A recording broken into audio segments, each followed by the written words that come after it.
유 사장입니다. 22년도 12월 부동산 소식을 전해드리도록 하겠습니다. 제가 검단 신도시 소식을 전해드린 지 이제 3년 4개월 정도가 됐는데, 제가 신도시 택지개발지구만 돌아다니면서 아파트 분양권 매매를 많이 이주야 택지, 또 상가 투자도 많이 했습니다. 요즘에 한 4, 5년 전서부터는 상가 투자는 안 하고 있지만 이주야 택지나 아파트 분양권을 많이 했었고, 뭐 또 한 3년 전서부터는 뭐 전국을 돌아다니면서 이렇게 또 아파트 시장이 너무 좋았기 때문에 분양시장이 분양권에 대한 전매도 많이 했었고 했습니다.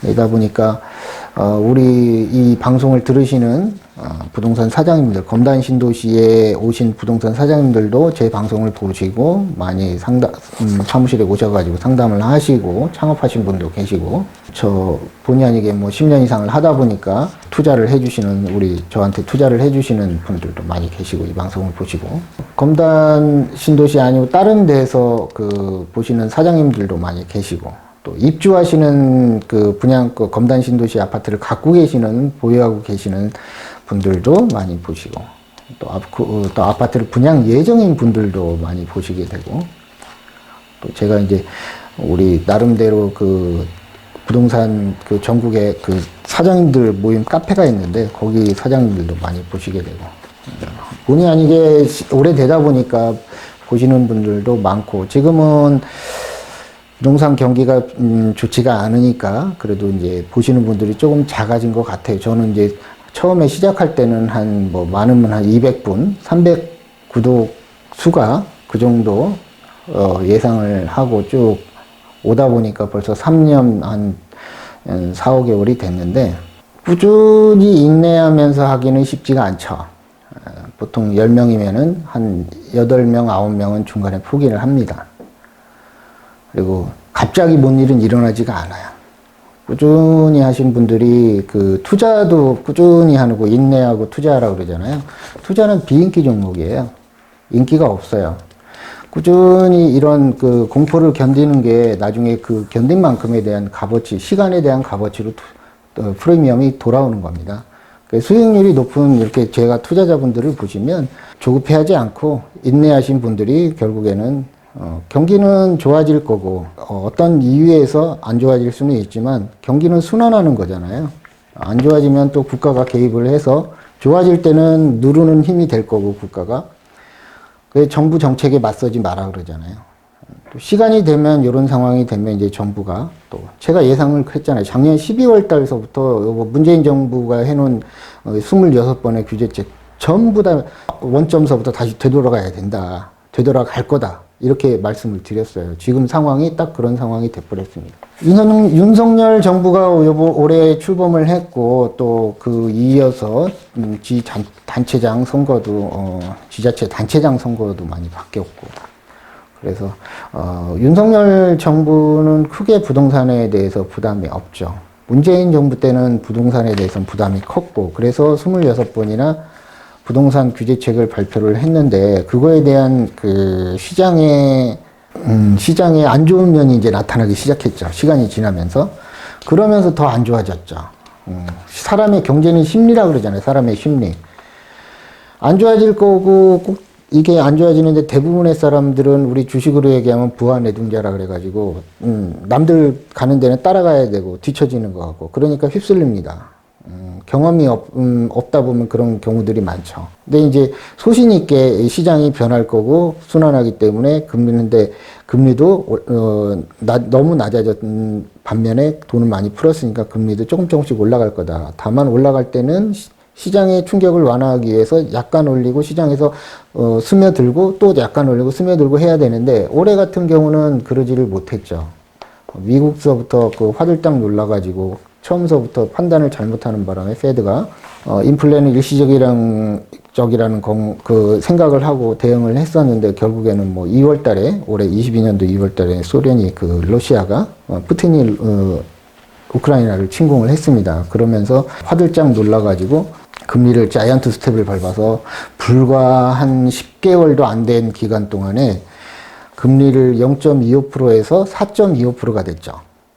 어마어마하게 200% 이상이 오른 겁니다. 100%씩 하니까 20배가 오른 거죠.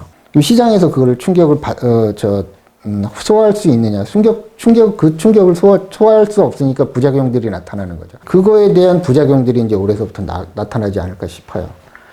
그러면은 정부는 어떻게 되냐. 그런 부작용을 수습하기 위해서는 정부 대책을 발표를 해야 되겠죠. 부작용 수습을 위한 대책이. 다방면에서 부작용들이 나타납니다. 우리나라도 지금 기준금리가 제일 최하로 내려간 게 지금 0.2%까지 내려갔단 말이죠. 0.25%에서 지금 3.25%까지 올랐단 말이죠. 그러면 갑자기 오른 그 기준금리를 시장에서 우리 주택시장이라든지 채권시장이라든지 주식시장에서 소화할 수 있느냐. 단기간에 너무 급하게 올렸기 때문에 소화가 안 되는 거죠. 그런 부작용들이 이제 올해서부터 나타나고. 그러다 보니까 주식시장은 꽝 됐죠. 코인시장은 그 흔적조차 없어질 정도로 완전히 망해버렸고. 부동산 시장도 굉장히 안 좋은 상황이 됐습니다. 이게 주객이 전도됐다 그래갖고, 전세시장이 그렇게, 좋고, 금리가 낮다 보니까 누구나 빌려서 전세를 아파트 전세 3억짜리를 살 수가 있었는데, 그게 이제 이자 부담액이 벌써 몇 배가 돼버리니까 접근도 할 수 없는 상황이 돼버린 거고, 기존의 전세를 한 달에 한 번씩 옮겨가면서 사는 사람은 없잖아요. 2년, 4년마다 옮겨가야 되는데, 기존에 있는 사람들은 또 나중에 돌아오는데, 어쨌건 이렇게 급하게 금리가 올라가다 보니까 시장에서 안 좋은 면들이 터진다. 부작용들이 나타난다. 그래서 윤석열 정부는 부동산에 대해서 거의 신경도 안 써도 잡힌 것 같아요. 근데 문제는 이제 잡힌 게 문제가 아니고 너무 안 좋아지는 상황으로 가버린 거죠. 우리가 부동산도 거래가 해야지 취득세도 내고, 취득세는 지방세잖아. 양도세는 국세잖아요. 우리 작년도까지만 하더라도 양도세가 50몇 조가 더 거쳤는 이번에. 그거 부동산은 동결효과라고 그래갖고 팍 좋아졌다가 불 붙었다가 또 팍 꺼지고 이런 상황들이 얼어버리고 이런 상황들이 반복된단 말이죠.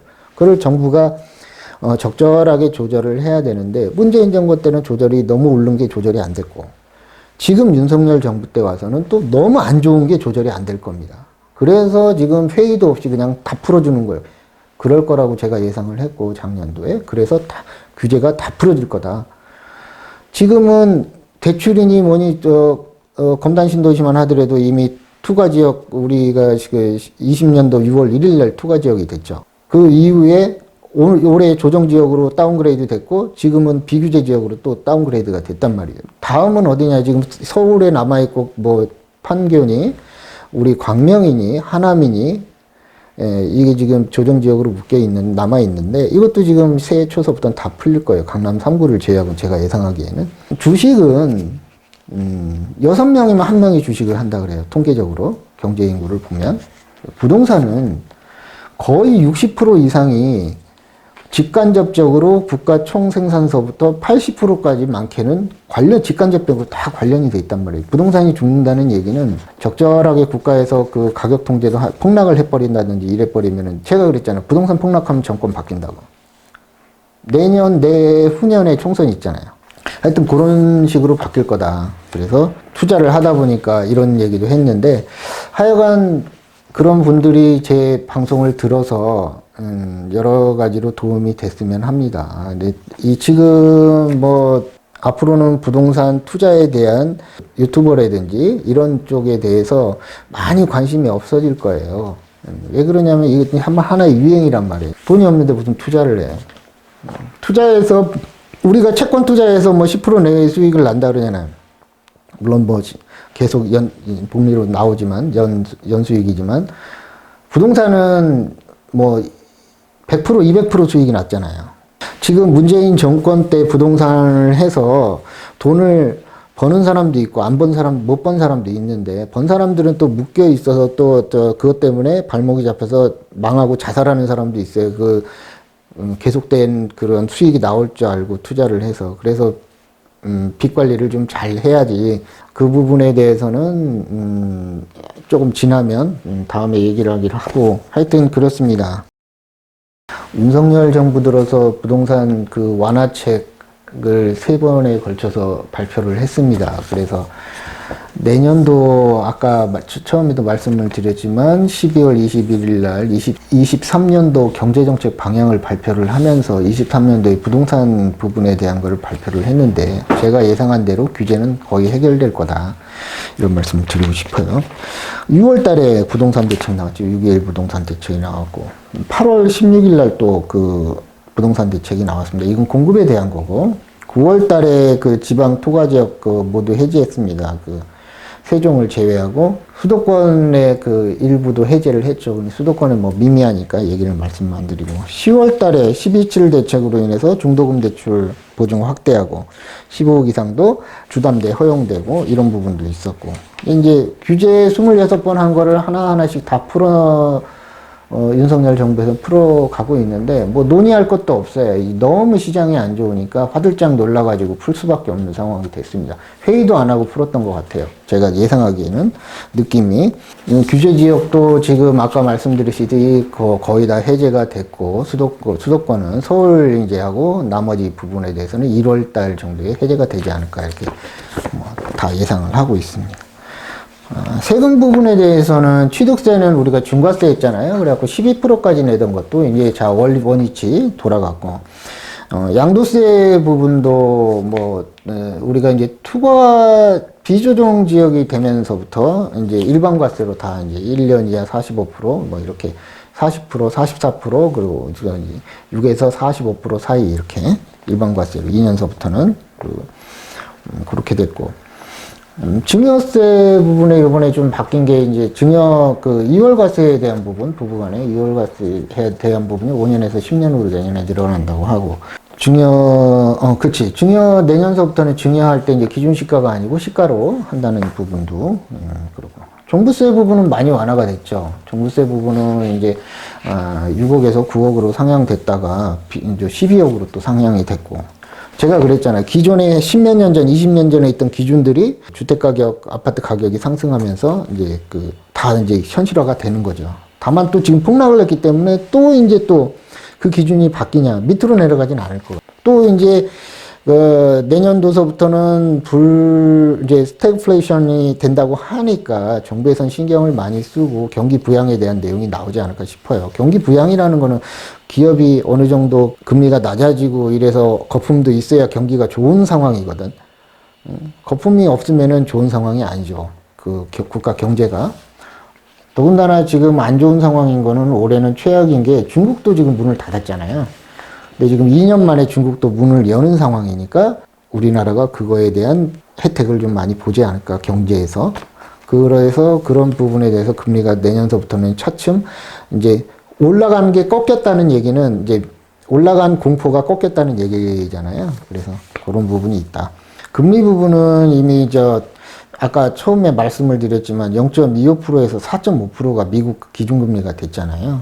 우리나라는 3.25%가 됐고, 우리나라 1월 12일인가요? 이때 12일인가 1월 달에 이제 그 금리를 발표를 하는데 어떻게 할지, 한국은행에서는 따라가지 않겠다는 의견들도 있다고는 합니다. 근데 이제, 걱정이 되는 거는 옛날서부터 미국하고 우리나라하고 금리 차가 많으면은 우리나라의 자본이 외국 자본들이 빠져나간다 이렇게 걱정을 했는데 올해 말에 10월 달서부터 반대로 외국에서 달러가 들어오는 현상이 발생을 했잖아요. 근데 그것도 이제 조금은 깊게 생각해 봐야 될 문제가 될 것 같고, 환율은 제가 환율에 대해서 많이 말씀을 드렸습니다. 1,000원대에서 1,450원까지 갔다가 지금 1,250원까지 지금 1,200원대까지 떨어졌어요. 근데 이제 환율이 출렁이면서 이득을 본 사람도 달러에 투자했던 사람들 그동안에. 근데 이제 그것도 계속 갖고 있다거나, 그런데 또 은행들이 또 주담대 금리 인상으로 인해서 번 돈을 또 여기 환투자를 잘못해가지고 여기서 어마어마한 손실을 입었다는 얘기도 있어요. 은행들이. 세상이 또 버는 게 있으면 또 거기 다른 데서 손실을 보는 게 있구나, 이런 생각도 합니다. 말씀드렸지만 원유 가격도 급하게 $140까지 올라갔던 원유 가격이 배럴당 지금 배럴당 140달러까지 올라갔는데 지금 80불 이하로 지금 돼 있잖아요. 어느 정도 안정이 됐다. 금리 부분에 대해서는 지금 아까 말씀을 드렸는데 우선은 기준금리가 그렇게 많이 올랐는데 지금 시장에서 시장금리는 우리 뭐 미국의 국고채 금리라든지 10년물짜리들은 뭐 지금 3.4% 정도 되니까 그 기준금리하고는 또 1% 정도 밑에 있어요. 시장금리는 오히려 떨어지고 있다. 그래서 내년 패드가 펴는 정책이 많이 틀리다. 이런 얘기들이 좀 많이 있는 것 같아요. 우리나라 채권금리는 완전히 안 좋죠. 강원도 그 지급보증 네버랜드 그 거절하는 바람에 지금 신용이 경색이 돼가지고 시장에서 돈이 지금 씨가 마르고 있는 상황입니다. 그래서 뭐 채권 안정기금 해갖고 50조 이렇게 해갖고 풀고 했는데 주식시장에는 안 풀었잖아요. 채권시장은 주식시장에 비하면 어마어마하게 큰 시장이기 때문에 정부로서는 손을 놓을 수도 없었을 상황이었어요. 대출 부분에서는 저희가 지금 아까도 말씀드렸지만 주담대가 2.5%에서 지금 현 받으시는 거 보니까 한 6% 정도 받으시는 것 같아요. 여기저기서 국가도 그렇고 작년도에 제가 12월 달에 그 은행들이 선반영 대출 금리에 주담대 금리 선반영하는 바람에 어마어마한 폭리를 취하고 있다. 그 폭리에서 몇 조씩 벌었다는 얘기는 나오는데 더 자세히 들어가 보면 환투자 잘못해갖고 그 번 돈 다 그 손실로 이어지고 있는 것 같기도 해요. 냄새가 나고 있습니다.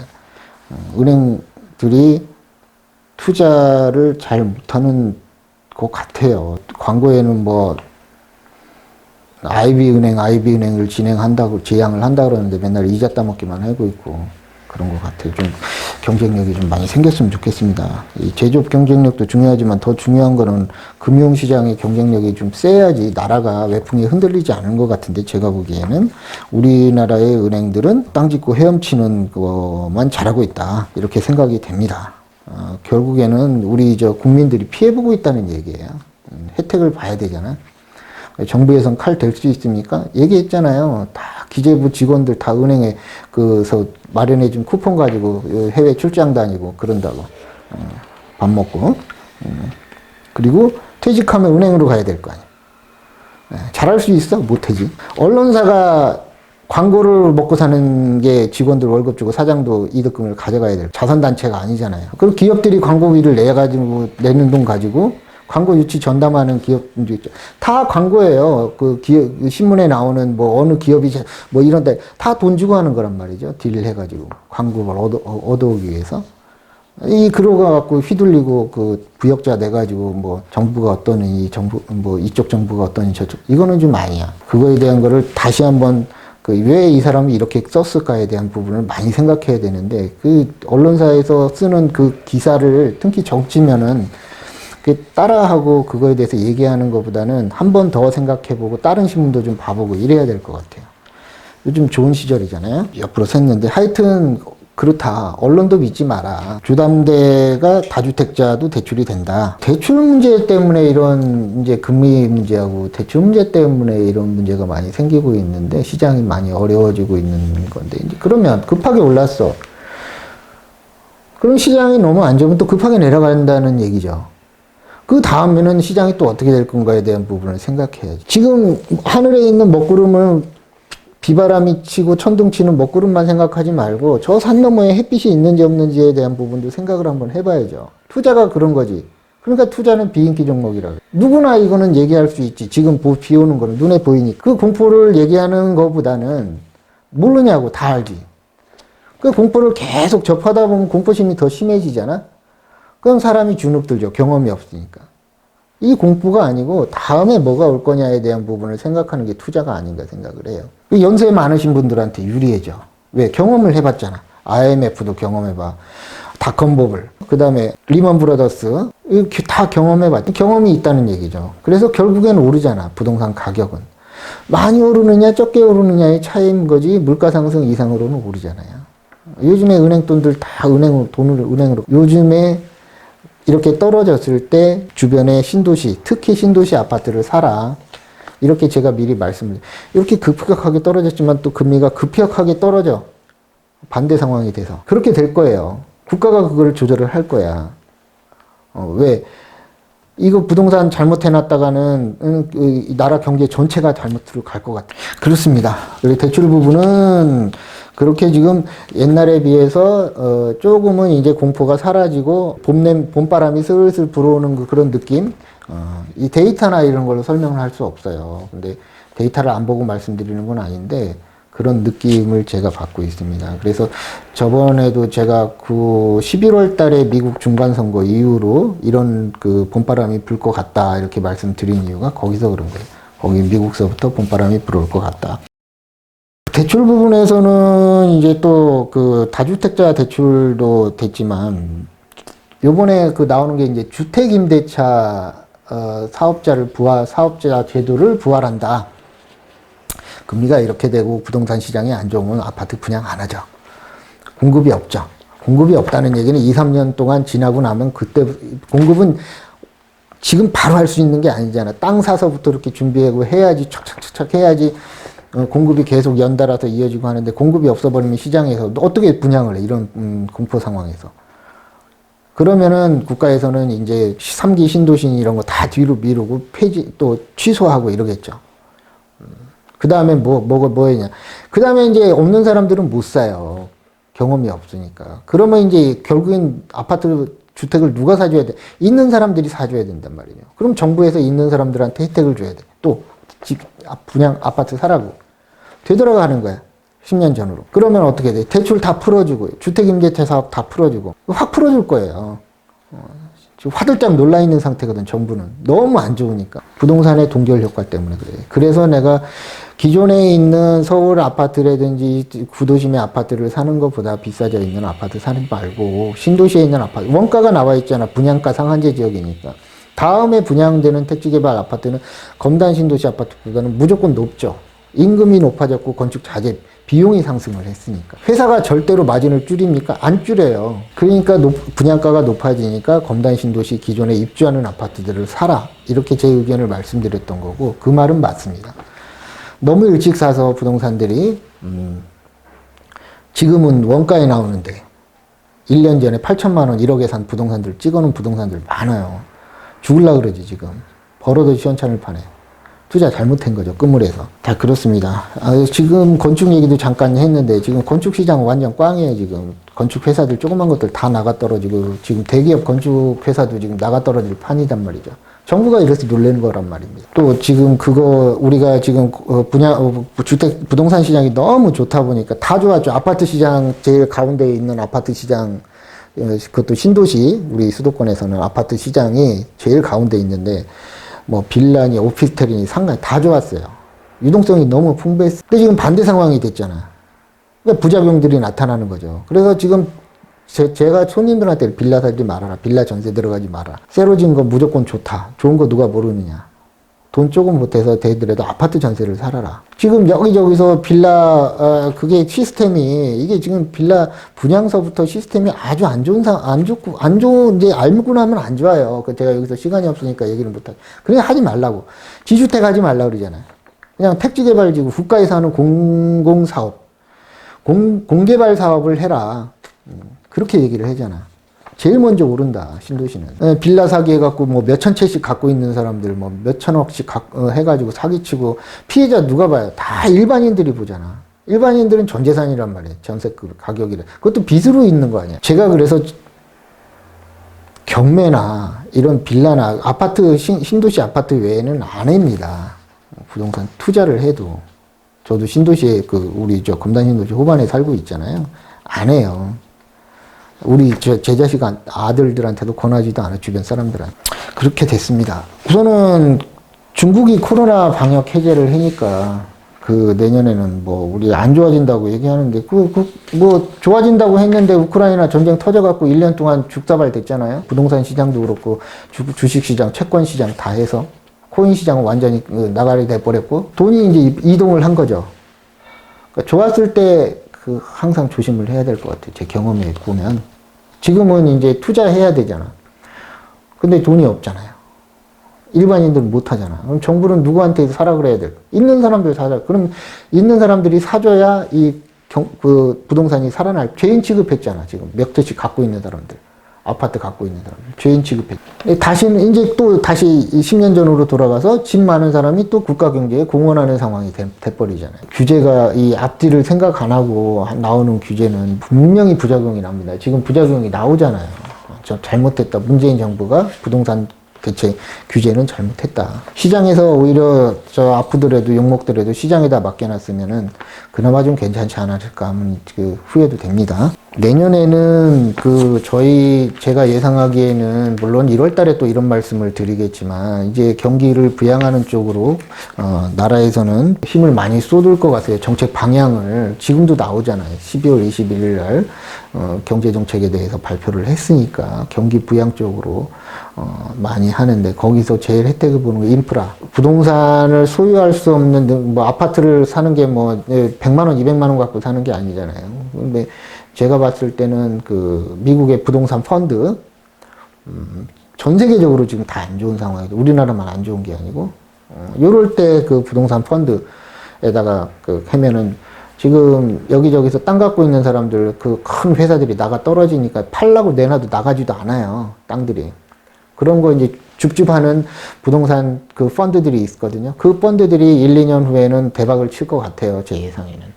또 인프라 투자하는 그런 쪽의 펀드들. 우리나라 GTX. 제가 화성에서 하고 있는 경기남부 국제공항이 내년도에 타당성 조사가 출발을 합니다. 경기남부 국제공항. 땅도 없어요. 지금 제가 있는 그쪽 화성의 화홍지구 간척지 외에는 수원에 있는 공군 비행장 이전 사업과 맞물려 갖고 있기 때문에 우선은 공군 비행장이 단독 후보지로 지정이 돼 있는 그 부분, 그런 인프라 사업들이 많이 이제 쪽으로 해서 국가에서 드라이브를 걸겠죠. 그래서 그쪽에 이미 시장이 초토화가 됐기 때문에 아파트 분양이라든지 신도시 이런 거 뒤로 미뤄지고 취소되고 그런 상황이 될 겁니다. 그런 쪽으로 좀 큰 바퀴가 그렇게 돌아갈 것 같다. 이렇게 말씀을 드리고 싶어요. 경제는 심리라 그랬어요. 주식도 심리고. 부동산에는 동결 효과라는 게 있습니다. 아까 초반에도 말씀을 드렸지만 대다수의 군중한테 없는 게 인내심이에요. 인내심이 뭐냐면 버티는 거예요. 버팅기기. 그 인내심이 높은 프리미엄으로 돌아오는 게 투자입니다. 투자는 비인기 종목이에요. 남들이 좋아할 때는 좋아하는 그런 종목은 한번 멈칫하고 한번 생각해 봐야 된답니다. 옛날 케네디 대통령처럼. 그래서 올해 22년도 12월 부동산 소식을 전해드렸습니다.